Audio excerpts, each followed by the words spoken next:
இப்பயாச்சும் எனக்கு தெரிய வந்துச்சேன்னு நான் சந்தோஷப்பட்டுக்கினேன்.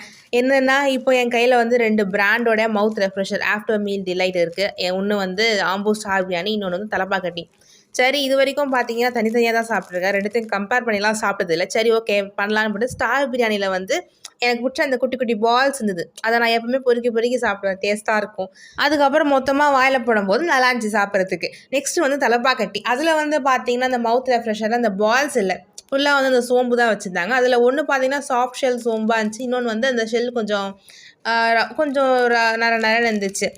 ஓகே. மத்தபடி 2மே பார்த்தீங்கன்னா, டேஸ்ட் ஓகே. பட் இந்த வீடியோ எதுக்கு அப்படின்னு பார்த்தீங்கன்னா, இப்போ நம்ம இந்த மவுத் ரெஃப்ரெஷர நம்ம ஹோட்டல்ல வந்து சாப்பிட்டு, இத நம்ம ஹேண்ட் பேக்லயோ, இல்ல பேக்லயோ போட்டிருப்போம்.